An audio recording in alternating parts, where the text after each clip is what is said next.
Okay, hello. Isang magandang araw ang bati ko sa inyo.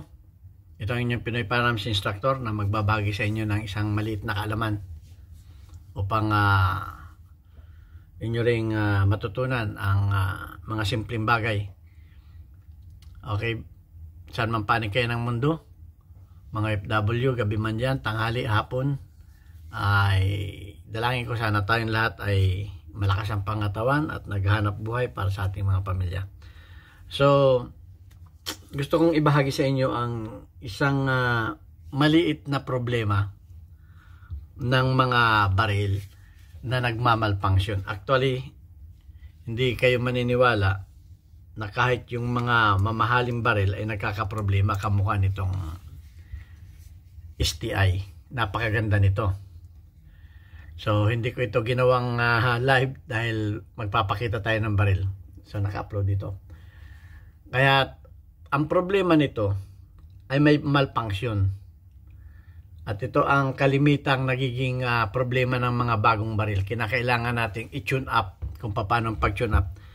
So, ang problema nito, ang sabi ng customer, yung kanyang bala ay hindi dumidiretso sa chamber. Kumbaga, nakaganon siya.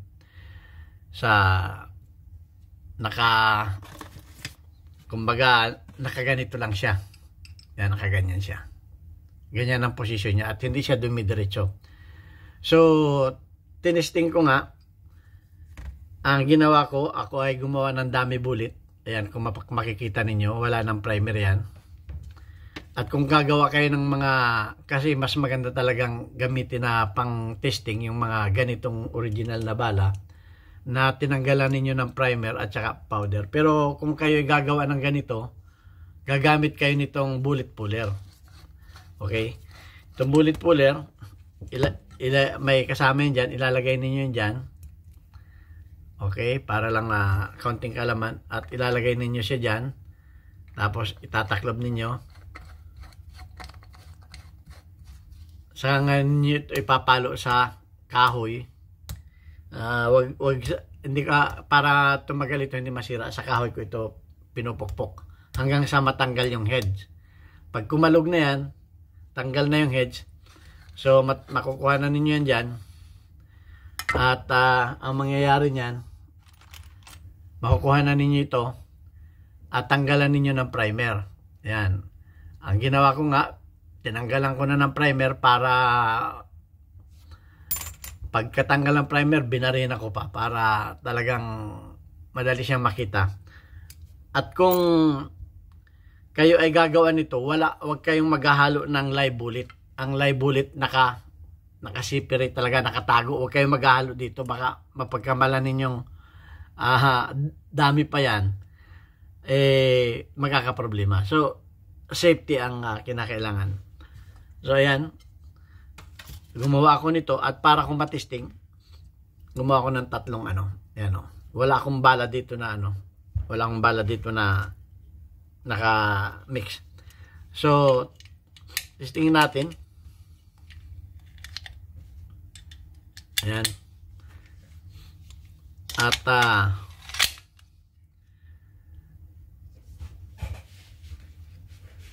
pakikita ko sa inyo. Dapat pa ganito kaliwiti ako kanan ayan So, ayan. Ayun ang nangyayari. Kita ninyo? Yan ay kalimitang nangyayari sa mga bagong baril. So, kinakailangan natin itong itruting. So, ipapakita ko na rin sa inyo kung paano binabaklas itong STI. Yan yun. Pumasok na rin siya at ayan, at ito ay babaklasin natin. Tungo natin camera. Yan. Papakita ko na rin sa inyo kung paano ang tamang pag-throating.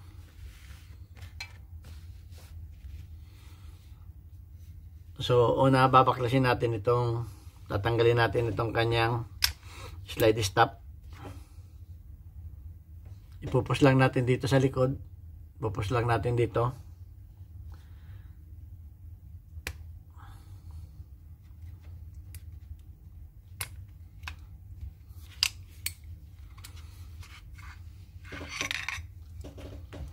Okay, ayan. Ito, maraming nagkakaproblema dito sa pagtanggal ng kanyang guide rod. So, ang gagawin natin dito ay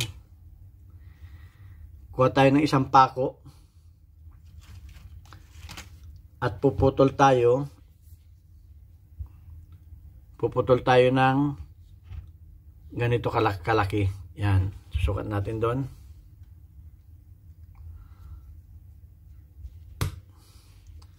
Ayan, pako na yon na maliit. Kung mapapansin ninyo, may butas siya dito. May butas siyang maliit doon. Itutulak natin yung kanyang spring. Kasi marami ring ano yun, makikita natin yung butas na yun. Ilalagay natin ngayon yung pinutol natin pako doon. Yan. At i-atras na natin ito. Ayan. Yun. Ganun lang kadali ang magtanggal ng... Ang pagbabalik niyan, igaganon rin lang ninyo. Pagbabalik niyan, igaganon lang ninyo at tuturo ko na rin yung pagano. Itutulak ulit ninyo at papalabasin ninyo yung pako at dandahan ninyong, huwag ninyong biglang tatanggalin yung kamay ninyo, i-atras ninyo dandahan, baka maka-diferensya o tumalsik. So ganun lang. Ayun, ang pagtanggal ulitin natin.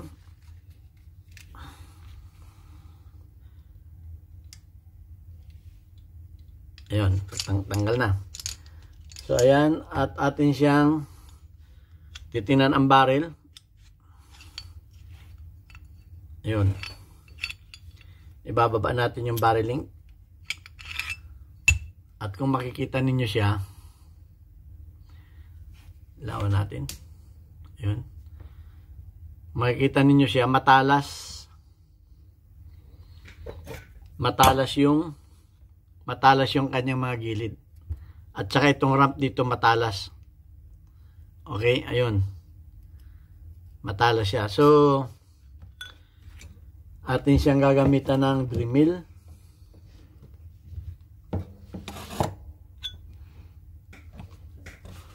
At kukuha tayo ng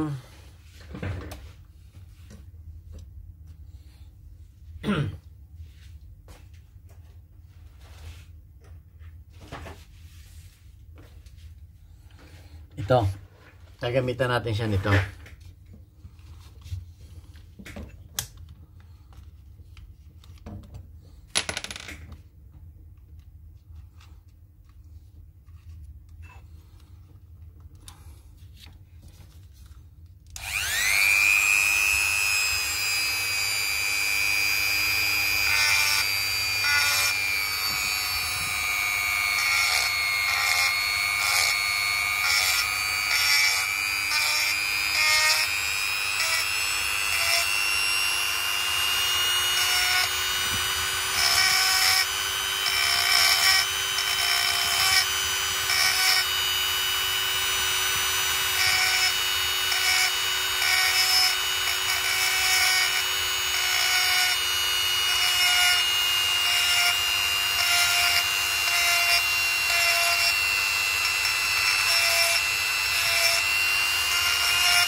Maingat na maingat.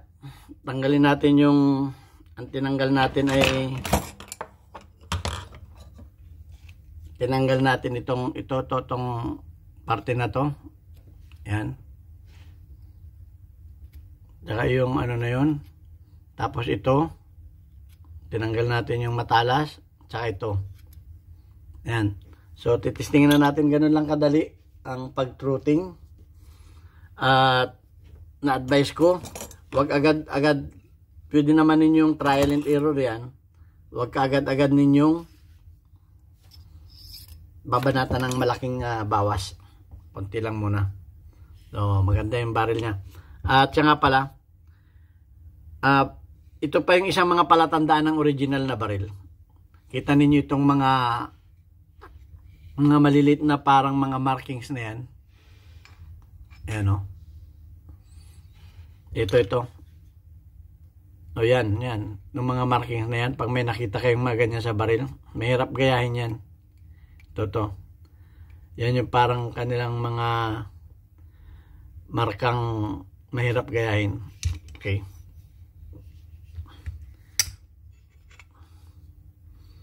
At kung makikita ninyo ang kanyang loob, ayan o, napakakinis ng loob niya.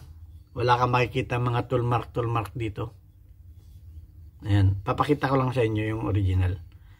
Kasi yung iba na kahit pa dito sa loob na to, wala kang makikitang malalalim na tool mark. Kumbaga ang tawag natin dyan ay flawless. Ayan. At hindi ko mo STI ay legit original. May mga gumagawa na rin ito sa mga backyard. Nagagaya nila ito. Pero yun nga, kung hindi kayo marunong kumilatis, ang ano ko sa inyo, tingnan ninyo yung loob. Huwag kayong tumingin sa labas. Okay, tingnan ninyo yung loob kung may mga malalalim na tool mark yan. At pagkakaduda-duda yung mga tool mark niya na may mga bakas ng kikil, yan ay nakakapagduda. So, itong labas, yan ay madaling gayahin yan. Pinapaganda lang nila. So, bubuhin na uli natin para natin matesting siya.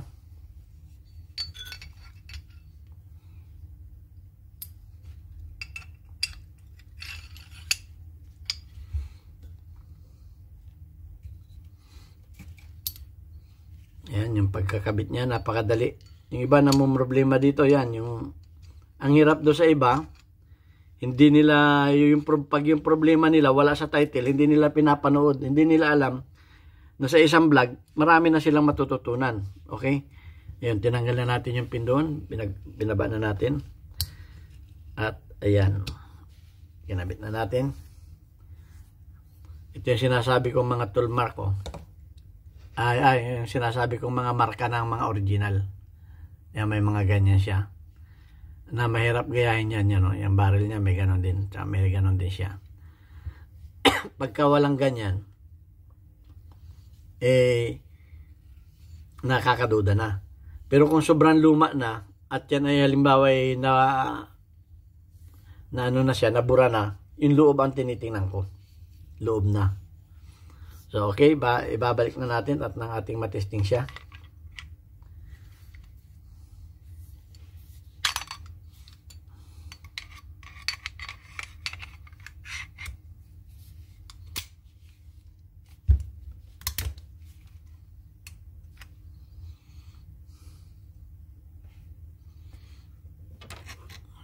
Ganyan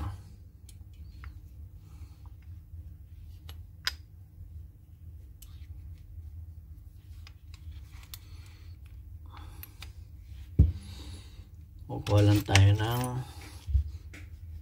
panundot dun sa kanyang plunger. Yun. So, nakalagay na.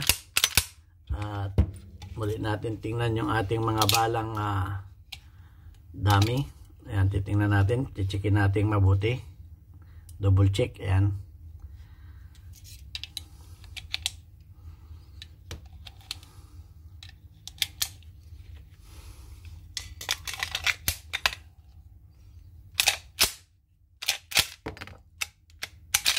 Yun.